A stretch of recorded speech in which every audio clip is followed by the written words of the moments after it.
O Senhor esteja convosco. Proclamação do Evangelho de Jesus Cristo, segundo Mateus. Naquele tempo, Jesus deixou as multidões e foi para casa. Seus discípulos aproximaram-se dele e disseram: Explica-nos a parábola do joio. Jesus respondeu: Aquele que semeia a boa semente é o Filho do Homem. O campo é o mundo. A boa semente são os que pertencem ao reino. O joio são os que pertencem ao maligno. O inimigo que semeou o joio é o diabo. A colheita é o fim dos tempos. Os ceifadores são os anjos. Como o joio é recolhido e queimado ao fogo, assim também acontecerá no fim dos tempos. O Filho do Homem enviará os seus anjos e eles retirarão do seu reino todos os que fazem os outros pecar e os que praticam o mal. E depois os lançarão na fornalha de fogo. Ali haverá choro e ranger de dentes. Então os justos brilharão como o sol no reino de seu Pai. Quem tem ouvidos, ouça. Palavra da salvação.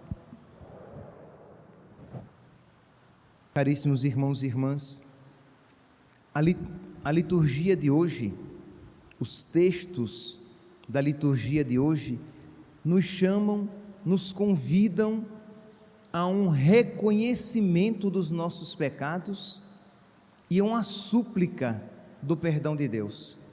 Isto é, precisamos nos reconhecer pecadores e suplicar a misericórdia de nosso Senhor. Mas esses textos, a liturgia de hoje não terá efeito algum se você ouve esta palavra e diz interiormente: esta palavra é para os grandes pecadores, esta palavra é para um outro, é para os outros. Se você não se reconhece pecador, esta palavra não terá fruto no seu coração. Se você não se reconhece necessitado de salvação, essa palavra não terá efeito na sua alma.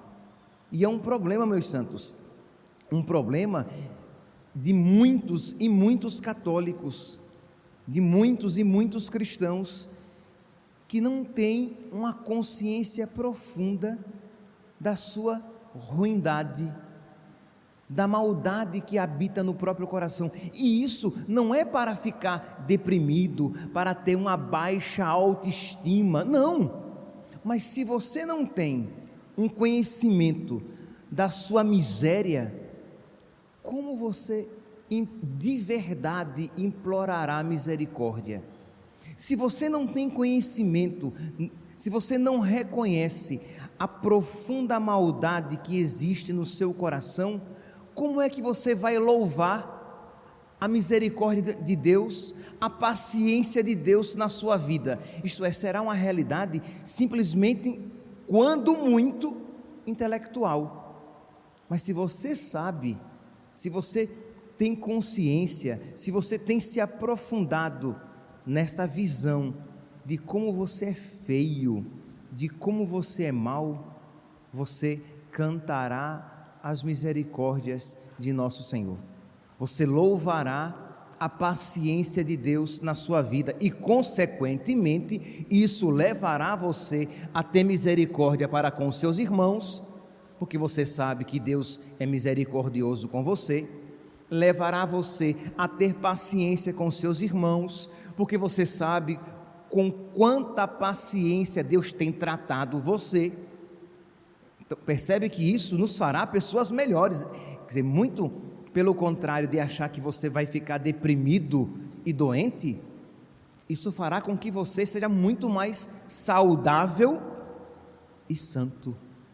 Porque como não ter paciência e ser misericordioso com os meus irmãos, se eu vejo quão ruim eu sou e o quanto Deus tem sido bondoso, misericordioso e paciente?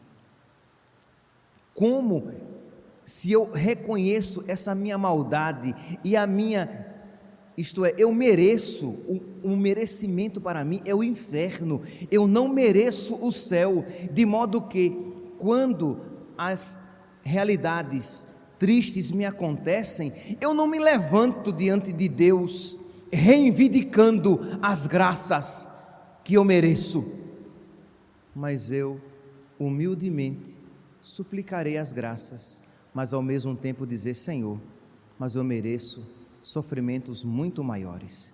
E aqui, meus santos, isso não pode ser uma realidade simplesmente intelectual, entende?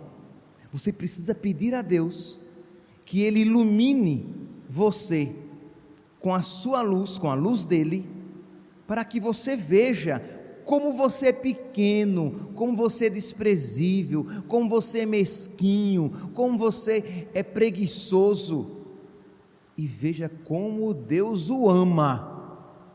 Repito, isso não levará você à depressão, porque quando você descobrir com quão grande amor você é amado, a alegria brotará do seu coração. Meu Deus, eu sou tão feio e Deus me ama tanto assim. Meu coração é tão feio, tão mesquinho, e Deus me ama tanto assim. Duas atitudes necessariamente brotarão deste encontro com o amor de Deus: um desejo de amar Deus de volta, isto é, não é justo que Deus não seja amado, Ele que tanto me ama assim, e uma atitude de misericórdia com os irmãos, porque se eu sou amado desta maneira também eu quero amar os meus irmãos. Pois bem, a primeira leitura de hoje, retirada do capítulo 14 do livro do profeta Jeremias, nos apresenta a cidade de Jerusalém tomada pela seca. Uma grande seca foi enviada sobre Jerusalém. O povo estava morrendo, como o povo não tinha o que comer, as doenças se multiplicavam, porque é claro, um povo faminto se torna mais suscetível às doenças. Então a morte, a seca, a vida religiosa como que minguou, porque não muito diferente de nós, ou melhor, nós não muito diferente deles, assim como nós desanimamos na provação, assim como infelizmente desanimamos na provação, o povo de Jerusalém também desanimou. Então o cenário era caótico. Diz aqui o profeta: derramem lágrimas meus olhos, noite e dia sem parar, porque um grande desastre feriu a cidade, a jovem filha de meu povo. Jerusalém e outras cidades são sempre às vezes chamadas de filha, noiva, a jovem filha de meu povo. Um golpe terrível e violento caiu sobre ela. Se eu sair ao campo, vejo cadáveres abatidos. Se eu entrar na cidade, me deparo com gente consumida pela fome. Sim, e também outros que matavam para roubar o pouco que outros possuíam. Então, é fome, doença e matança. Então, se eu saio para o campo, vejo cadáveres abatidos à espada. Se entro na cidade, deparo com gente consumida pela fome. Até os profetas e sacerdotes andam à toa pelo país, sem ter o que fazer, uma desolação completa. E aí o profeta então, o que é que faz? Ele começa a suplicar a misericórdia de Deus, suplicar que Deus tenha misericórdia, que Deus derrame o seu amor, que Deus não rompa o pacto que um dia fizera com Jerusalém, com o seu povo. Reconhecemos, Senhor, a nossa impiedade, os pecados de nossos pais, porque todos pecamos contra Ti. Percebe aqui, meus santos, a postura diante daquela desgraça, o profeta convida o povo, toma sobre si de alguma maneira o pecado do povo, porque ele também se reconhece pecador, ele é do povo de Israel. Se o povo é pecador, ele também o é, e ele, juntamente com o povo, ele confessa o seu pecado e suplica a misericórdia de Deus. Meus irmãos, eu já falei isso, e é sempre bom relembrar que nós não podemos viver esta pandemia de uma maneira simplesmente social, isto é, como todos os outros vivem. Nós usamos máscara, nós nos higienizamos, nós evitamos aglomerações, tudo isso está correto, mas nós não podemos viver simplesmente nessa perspectiva imanente, humana, meramente social. Nós precisamos ver nisso um sinal de Deus que corrige a sua igreja, que corrige o seu povo, que corrige o mundo inteiro. Só que nem todos no mundo inteiro, muitos que nem a Deus conhecem, que não conhecem a Cristo, não verão nisso uma correção de Deus.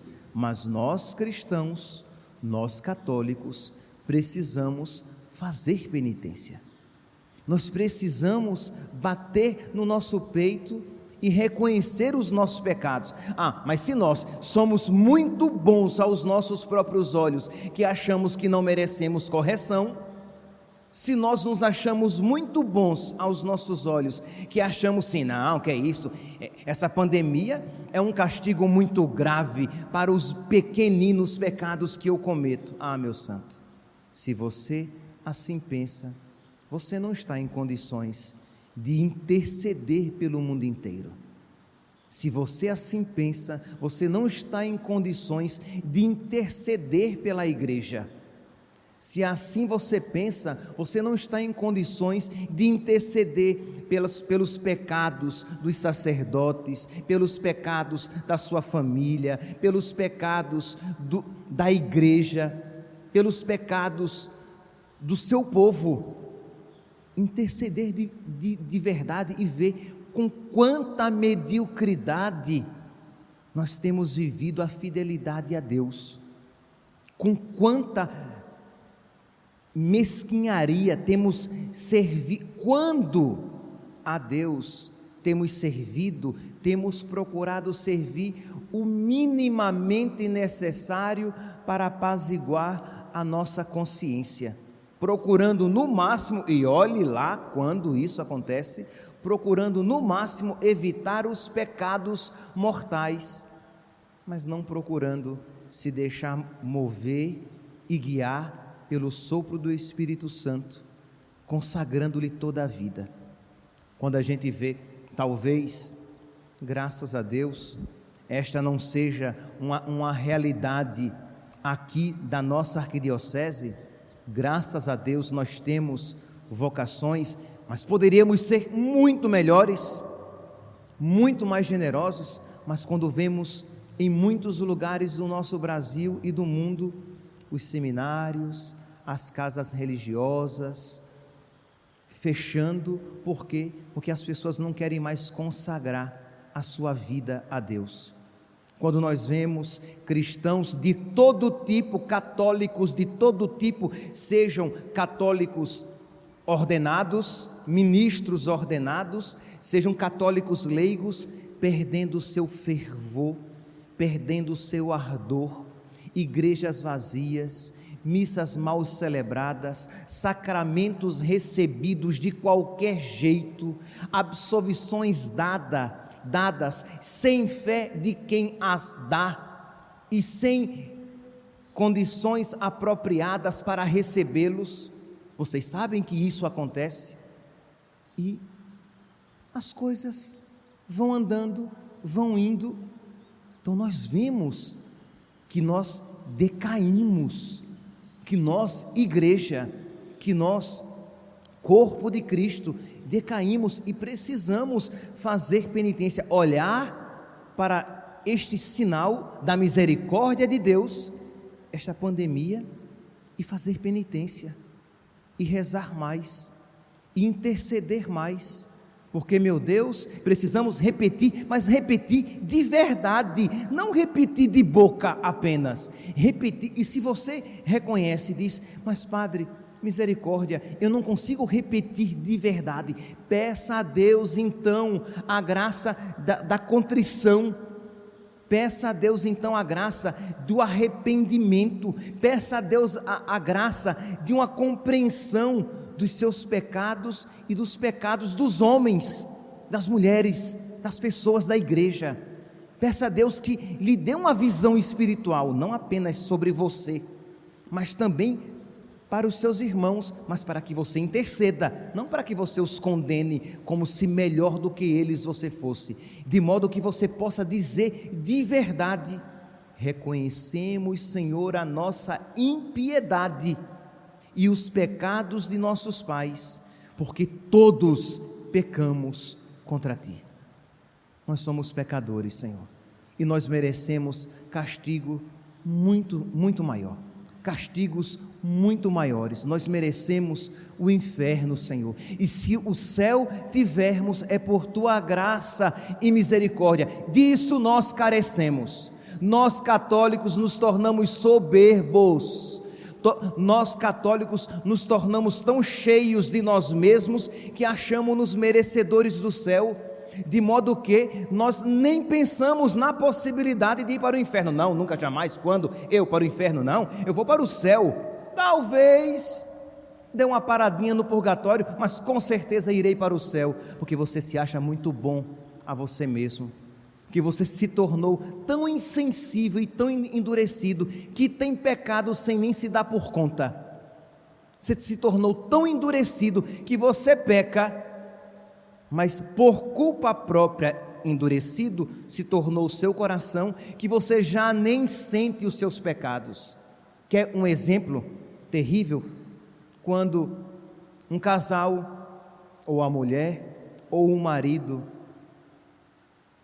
um deles se tornou tão endurecido que ela é grossa, que ele é grosso com a sua esposa, que ele trai a sua esposa olhando para outras mulheres na rua e nem se dá conta. Ele acha que nem está pecando, ele acha que é um bom marido, ela acha que é uma ótima esposa, quando ela é grossa, quando ela é indiferente, quando ele é grosso com ela, quando ele atrai e nem se dá conta que está traindo.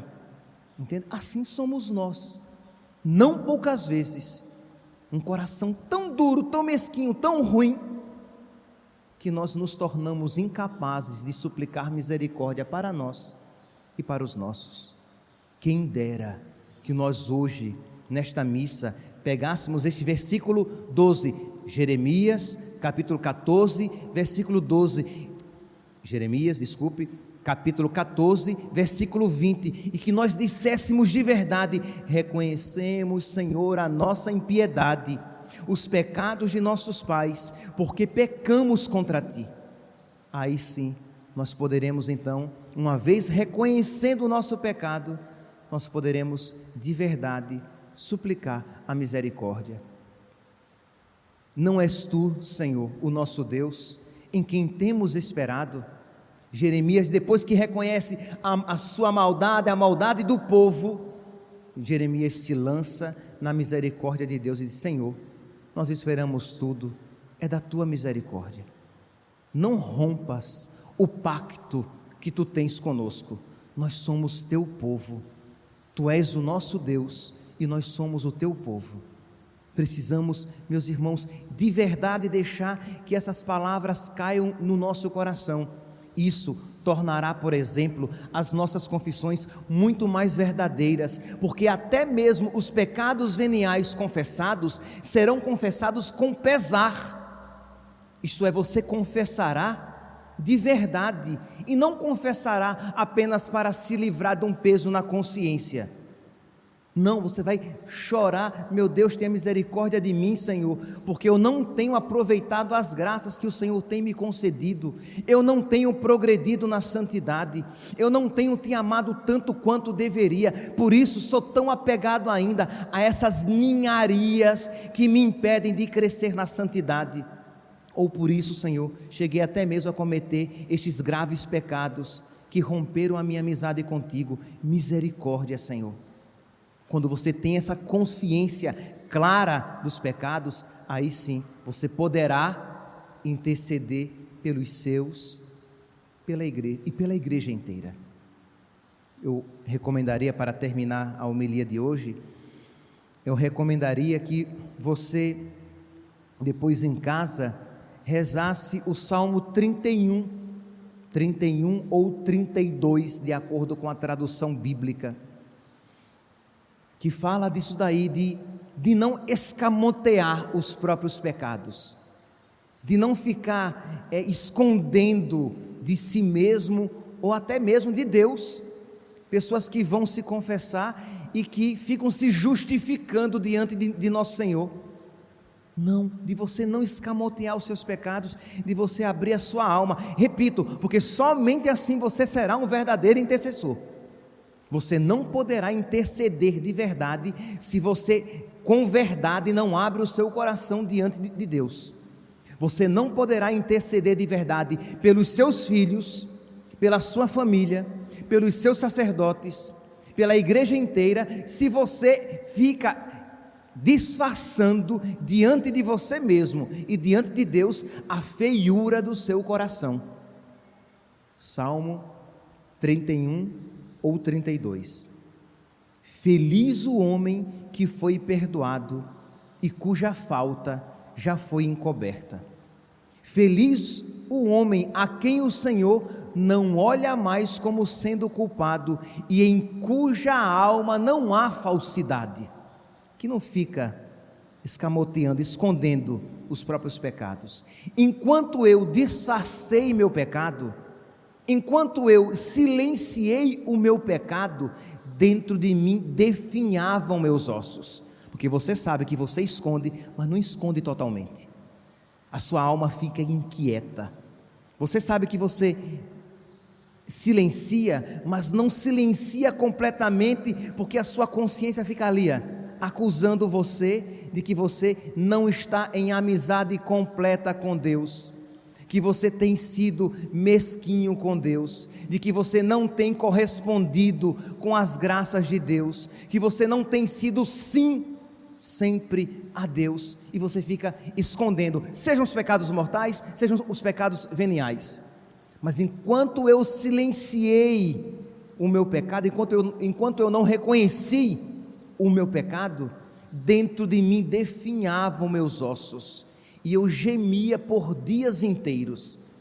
São aqueles cristãos tristes. Por quê? Porque não encontraram ainda a alegria de se entregar totalmente a Deus, com medo de sofrer, negaram algo a Deus, e por negarem algo a Deus, vivem sofrendo, porque pensam poder ser felizes, dessa maneira negam algo a Deus, e porque negam algo a Deus, não são felizes, Madre Teresa de Calcutá dizia: quando eu vejo uma pessoa triste, eu me pergunto, o que é que ela está negando a Deus? Imagine, quando eu vejo uma pessoa triste, eu me pergunto, o que é que ela está negando a Deus? Que quando a gente dá a Deus o que Ele pede, Ele sempre nos recompensa com o dom da alegria, de saber que nós estamos em paz com Deus. Enquanto eu silenciei meu pecado, dentro de mim definhavam meus ossos, e eu gemia por dias inteiros, porque sentia pesar sobre mim a vossa mão, ó Senhor, noite e dia, e minhas forças estavam fugindo, mas eu confessei afinal meu pecado, e minha falta vos fiz conhecer. Disse: eu irei confessar meu pecado, e perdoaste, Senhor, minha falta. E o Salmo continua falando dessa alegria de abrir a alma diante de Deus e reconhecer as próprias misérias diante de nosso Senhor. Que nosso Senhor, meus santos, nos conceda esta graça, que Ele derrame sobre nós o seu Espírito, para que esta graça se estabeleça nos nossos corações, para que de verdade nós sejamos uma bênção para nós mesmos e uma bênção para os nossos irmãos, intercedendo por todos eles. Mas isso só vai acontecer quando nós de verdade dissermos: reconhecemos, Senhor, a nossa impiedade, os pecados de nossos pais, porque todos pecamos contra Ti. Louvado seja